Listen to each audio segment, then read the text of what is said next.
দেশের রাজার চেয়ে যদি পূজা বড় হয়, তাহলে ওই রাজাকে দিয়ে দেশ চালানো অনেক কষ্টকর। স্বৈরাচার হাসিনা পালাই যাওয়ার পরে ডক্টর ইউনূস ক্ষমতায় আসছেন। ডক্টর ইউনূস চাচ্ছে যে বাংলাদেশটাকে সংস্কার করে একটি গ্রহণযোগ্য নির্বাচন দিতে।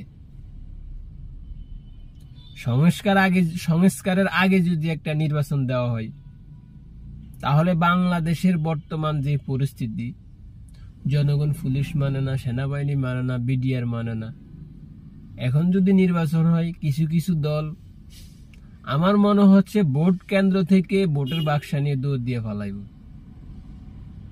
আপনারা কি বলেন কমেন্ট বক্সে জানাবেন। বাংলাদেশে একটি গ্রহণযোগ্য নির্বাচন করা সম্ভব কিভাবে, চলেন আলোচনা করে ঘুরে আসা যাক। বাংলাদেশে 8টি বিভাগ, 8টি বিভাগে 8 দিন নির্বাচন হবে। প্রত্যেকটি কেন্দ্রে সিসি ক্যামেরা ফিট থাকবে, পুলিশ, র্যাব, বিডিআর, সেনাবাহিনী মোতায়েন থাকবে, 144 দ্বারা জারি থাকবে।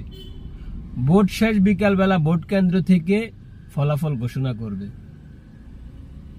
এভাবে যদি একটি নির্বাচন দেওয়া যায়, তাহলে আমার মনে হচ্ছে যে 100% ফেয়ার একটি নির্বাচন করা সম্ভব। আমরা 17 বছর ভোট দিতে পারিনি, আমাদের মনে অনেক দুঃখ। আমাদের পছন্দের প্রার্থীকে আমরা বাছাই নিতে পারিনি। আমাদের এবার সুযোগ হয়েছে। ডক্টর ইউনূসকে বাংলাদেশের জনগণের পক্ষ থেকে অনুরোধ রইল, একটি ফেয়ার নির্বাচন দেওয়ার সুযোগ করে দেন। আমার ভোটটা আমার পছন্দের প্রার্থীকে দেওয়ার সুযোগ করে দেন। ধন্যবাদ।